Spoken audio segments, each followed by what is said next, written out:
All right, y'all. So tomorrow is the official 50 Capitals protest. All right. And I'm going to say day one of it. That's not an official thing. That's me saying it because this thing is going to have to keep going. Pressure needs to stay applied. Numbers need to overwhelm them because that's the only way we're getting this. The ants have to overwhelm them. So if you're showing up, locally, if you're not going to work that day, if you're finding some other way to show support, whatever you're doing, keep applying the pressure. And for those that are calling, emailing, etc., make sure you're changing up your message and your tone. We're not asking them for help. We're not asking them to please do their jobs. We are telling them that we are coming French style. We are pulling people from offices. We will do this ourselves. And if we have to do this ourselves, if we have to go French on them, they are not lasting. They better pick a new country because we're never giving them a dime of our support. They're never getting another test from us again. All right. That attitude shift seems to be having just a little bit of a difference with them.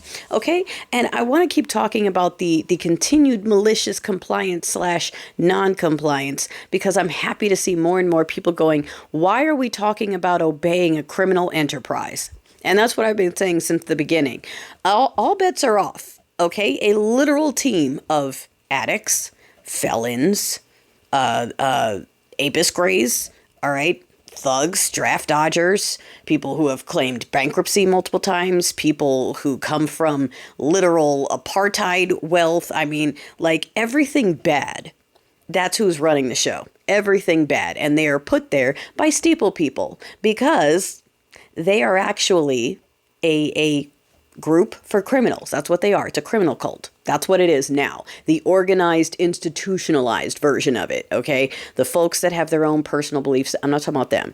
I'm talking about the ones who put criminals in charge and said, yes, we worship whiteness and money. And as long as someone is white, male, and has money, we will listen to anything they say because that is automatically the best of everything according to our faith.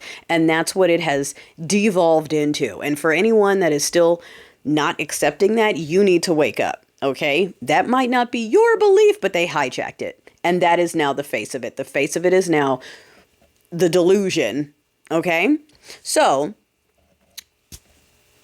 they are there because they have the support of the criminal club disguised as a faith and a belief system and patriotism and all of that. All right.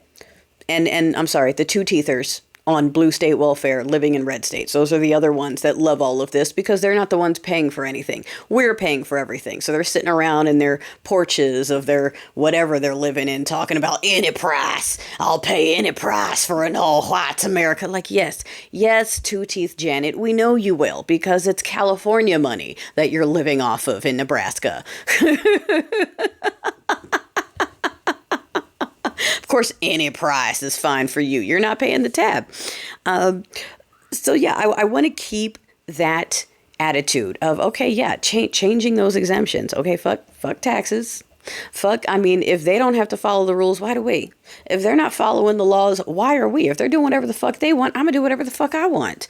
Why would we obey criminals? It doesn't make sense. And why are we paying criminals to oppress us? Why are we giving our money to an immigrant who's just going to hold all our information hostage while he tries to recoup the country from his sugar baby that he bought it for? Because you know that's what's coming next, right? That's why he's putting all those USBs and hitting all the vital departments and changing the codes and all that without the government knowledge. It's so he can lock us out. Okay? Like, duh. It's so obvious. It's just like when I worked at like No Names and I told the CEO, I'm like, they're coming for you. And he's like, no. I'm like, they're lying to you. I want to believe them. I choose comforting white lies. And then they came for him. Just like I said, they would. Same thing. So dude doesn't even realize that he's helping his sugar daddy lock him out and get him out because he's going to clamp it up and hold it hostage and say, yeah, now make me the leader.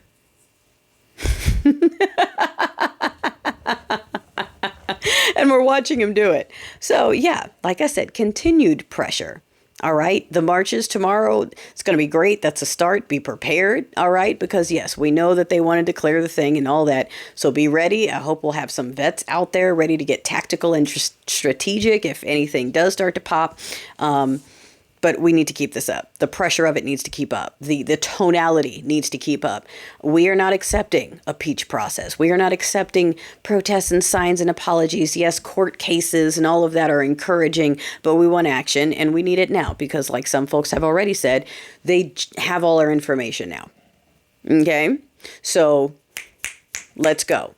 This thing where it's breaking news that they might be breaking laws. No, not might be. There's alarms going on. No, not alarms. Baby, that's old. Alarms was before when we told you this was going to happen and you didn't believe us. Okay, that was the warning. Now it's not alarm bells. Now it's not a surprise. And it's not maybe possibly illegal. The criminals are doing crime.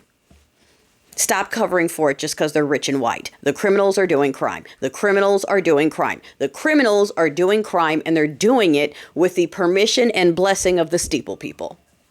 All right? Yes. You got that? You feel that? Good. Take that out there tomorrow.